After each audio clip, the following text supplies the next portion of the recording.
Morning to all. 9th class science subject में हमने जो चैप्टर स्टार्ट किया था वो था structure of living organism. Previous video में मैंने आपको इंट्रोडक्शन ऑफ सेल के बारे में बता दिया था और उसमें मैंने बताया था what is cell, the structural and functional unit of life is called cell. इसके बाद मैंने आपको बताया था किसने डिस्कवरी की, लिविंग ऑर्गेनिज्म कितने टाइप्स के होते हैं, सेल, प्रोकैरियोटिक एंड यूकैरियोटिक। आपने इसको डिस्कस किया होगा, पढ़ा होगा अच्छे से। अब आगे के टॉपिक में हम चलते हैं और आज का हमारा जो टॉपिक रहेगा वो है structure of cell. Important topic है 9th क्लास का, 101% है इसमें से क्वेश्चन आना। ठीक है, तो ध्यान से समझना आप structure of cell. Each cell contain 3 parts. Each cell contain mainly 3 parts. ध्यान से सुना। First of all cell membrane, second nucleus and third cytoplasm. What is cell membrane? The outer covering of cell. The outer covering of cell. The outermost covering of cell is called cell membrane. तो आपको diagram में दिखाई दे रहा होगा कि ये जो outermost covering है किसी भी सेल की, यूकैरियोटिक सेल की आउटरमोस्ट कवरिंग को क्या कहा जाएगा? Cell membrane. Thickness of cell membrane is 75 to 105 angstrom. 75 to 105 angstrom. अब एंगस्ट्रॉम में टेंशन लेने की जरूरत नहीं है, एंगस्ट्रॉम क्या आ गया है? 1 angstrom is equal to 10 to the power minus 10 metre. ठीक है। Cell membrane is made up of protein and phospholipid. Protein and phospholipid. And very important point जो कि आपको लर्न रखना और एग्जाम के पर्पज से भी इंपॉर्टेंट है, क्या? Cell membrane is also known as selectively permeable. Selectively permeable membrane. Cell membrane is also known as selectively permeable membrane. Why it is called selectively permeable membrane? Because it control the material which enter or leave the cell. ये cell में आने वाले और cell से बाहर जाने वाले material को कंट्रोल करती है, इसलिए इसे क्या कहा जाता है? Selectively permeable membrane. नाम से ही आप समझ जाओ। देखो ध्यान से, सिलेक्टिवली यानी सेलेक्ट करना, परमीबल यानी परमेबल करना, मतलब पार करना। ठीक है, किसके अंदर से? मेम्ब्रेन में से। तो सिलेक्टिवली परमीबल मेम्ब्रेन क्या होती है कि इसे क्यों कहा जाता है? Why it is known as selectively permeable membrane? Because it controls the material which enter the cell and leave the cell. ठीक है, so it is known as, therefore it is known as selectively permeable membrane. Function क्या है cell membrane का?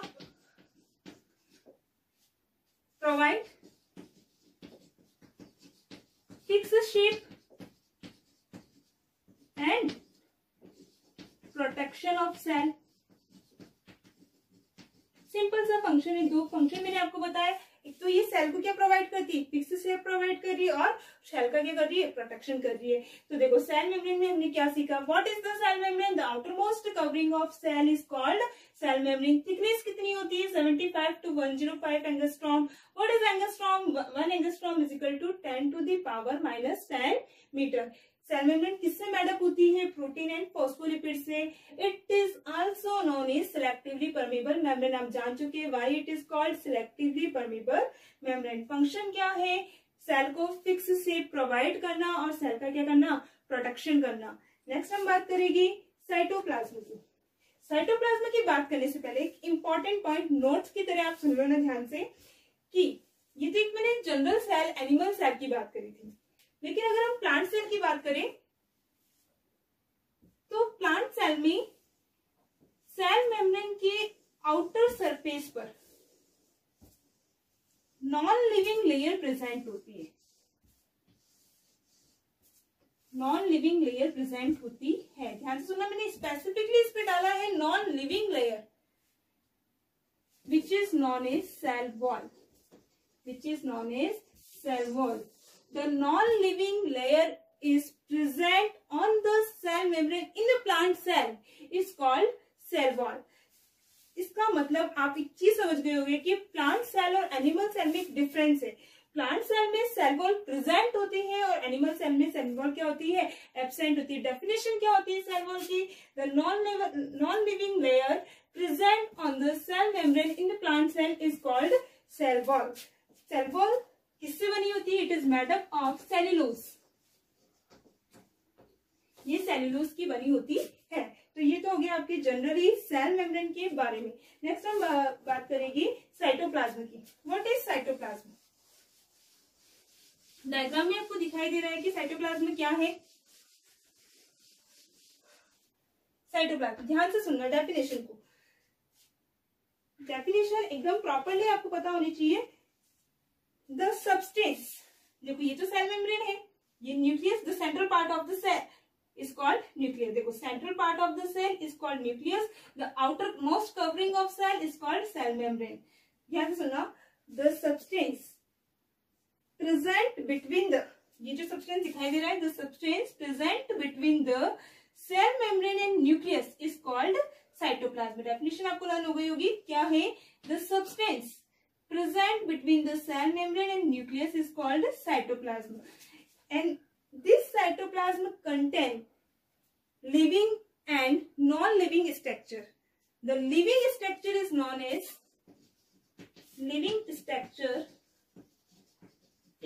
as cell organelles. Cell organelles.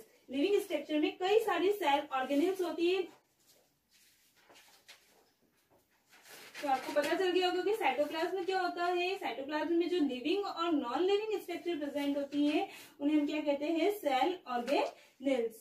Cell organelles के बाद में कई सारे सेल ऑर्गेनेल्स होते हैं. आपकी 9th क्लास के अकॉर्डिंग तो हम कह सकते हैं लगभग आपके कोर्स में गिवन है 8 cell organelles.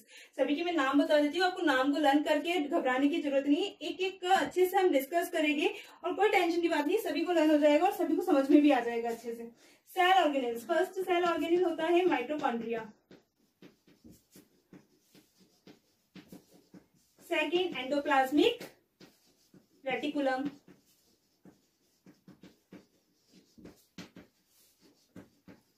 Third lysosome. Fourth plastid.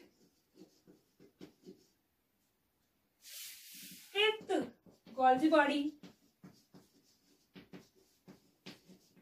Sixth vacuole. 7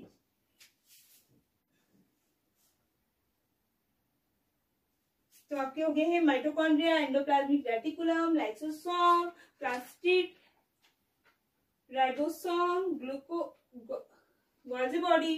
Golgi body के बाद है सेंट्रोसोम. ठीक है, तो आपके ये सारे जो है सेंट्रोसोम और एक आपके रह गया है राइबोसोम. तो ये 8 सेल ऑर्गेनेल्स आपके कोर्स में है. और हर एक सेल ऑर्गेनेल्स की मैं डिस्कवरी की बात करूंगी कि डिस्कवर किसने किया, इसकी स्ट्रक्चर क्या और इनके स्पेसिफिक पॉइंट क्या और फंक्शन क्या है. तो आपको घबराने की जरूरत नहीं है. What is cell organelles? Cytoplasm में जो लिविंग स्ट्रक्चर्स प्रेजेंट होती है उन्हें हम क्या कहते हैं, सेल ऑर्गेनेल्स. सबसे पहले हम बात करेंगे माइटोकॉन्ड्रिया की. What is mitochondria?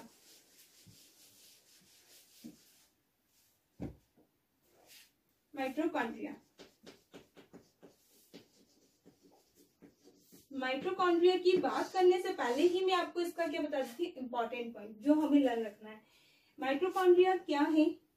Mitochondria discovered किसने किया? Who is discovered the mitochondria?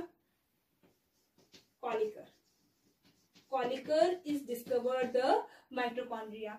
And who is given the name of mitochondria? Benda. यानी माइटोकॉन्ड्रिया को डिस्कवर कॉलिकर ने किया और माइटोकॉन्ड्रिया किसने कहा? बेंडा ने कहा. ठीक है, तो ये आपको दोनों साइंटिस्ट के नाम लर्न रखने हैं. नेक्स्ट हम बात करते हैं स्पेसिफिक पॉइंट की. Mitochondria is known as power house of the cell. Very important, power house of the cell. Which cell organelles is known as powerhouse of the cell and why. ये question आपके half yearly exam में last 2 year से या generally कह सकते एक important question है जो आता ही है। क्या कि which cell organelles is known as the power house of the cell. तो आपको आंसर देना है क्या, mitochondria is the power house of the cell. Why, because it provide the energy to the cell. Cell में energy provide करने का work कौन करता है, माइटोकॉन्ड्रिया करता है। इसीलिए माइटोकॉन्ड्रिया को क्या कहा जाता है, power house of the cell. Next हम बताएंगे आपको स्ट्रक्चर। स्ट्रक्चर क्या है, तो आपकी डिस्कवरी हो गई है और नेम किसने दिया, बेंडा ने दिया। स्पेसिफिक पॉइंट में हमने क्या दिया, power house of the cell. Learn रखना हमेशा इसको।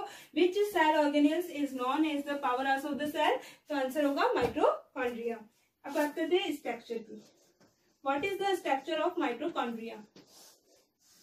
तो ध्यान से सुनना। It is a double layer. It is a double layer cell organelles. The outer membrane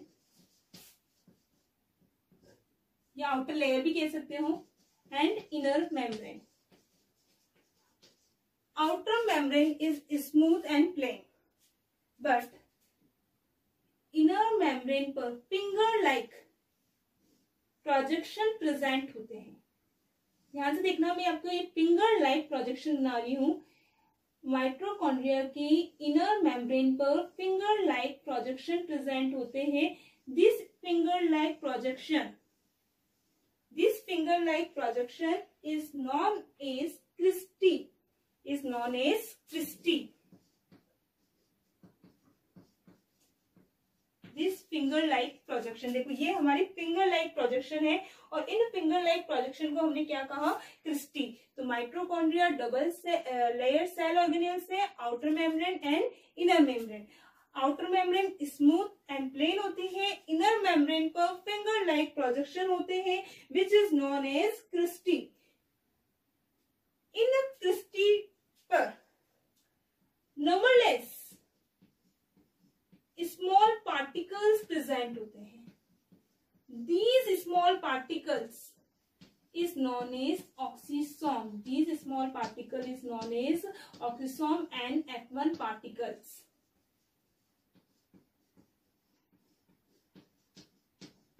These small particle is known as oxysome और F1 पार्टिकल। 9th क्लास की book में आपकी सिर्फ एक ही नेम गिवन है, ऑक्सीसोम। तो कंफ्यूजन होने की जरूरत नहीं है कि ऑक्सीसोम क्या है। फिंगर लाइक प्रोजेक्शन क्रिस्टी पर नंबरलेस स्मॉल पार्टिकल प्रेजेंट होते हैं, उन्हें हम क्या कहते हैं, ऑक्सीसोम। इनर मेम्ब्रेन में लिक्विड फ्लूइड फिलअप रहता है। This liquid fluid is known as matrix. Composition of matrix 65 to 70% protein, 0.5% RNA and 25% phospholipid। ठीक है, तो ये हो गया हमारे स्ट्रक्चर के बारे में। फंक्शन, अभी मैंने आपको स्पेसिफिक पॉइंट का फंक्शन बताया था। क्या ये सेल को क्या प्रोवाइड करता है, एनर्जी प्रोवाइड करता है, इसीलिए इसे क्या कहा जाता है, power house of the cell. तो it provide the energy to the cell, so it is known as the power house of the cell. तो ये तो हमारे हो गया माइटोकॉन्ड्रिया के बारे में। अब मैं आपको होमवर्क दे देती हूँ कि होमवर्क क्या रहेगा, और ये उम्मीद करती हूँ कि आपने नेक्स्ट वीडियो में जो मैंने होमवर्क दिया होगा वो कंप्लीट किया होगा। अब यहाँ का होमवर्क रहेगा, फर्स्ट क्वेश्चन में आपको डाल देती हूँ।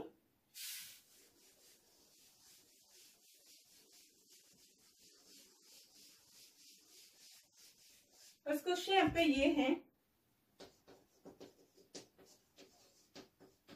Cell membrane is known as selectively permeable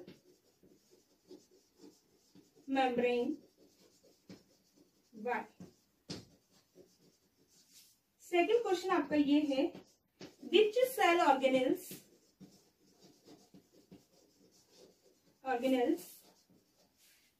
is known as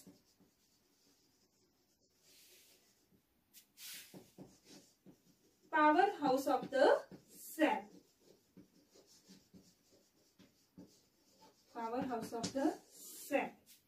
And why? ये आपको होमवर्क कंप्लीट करना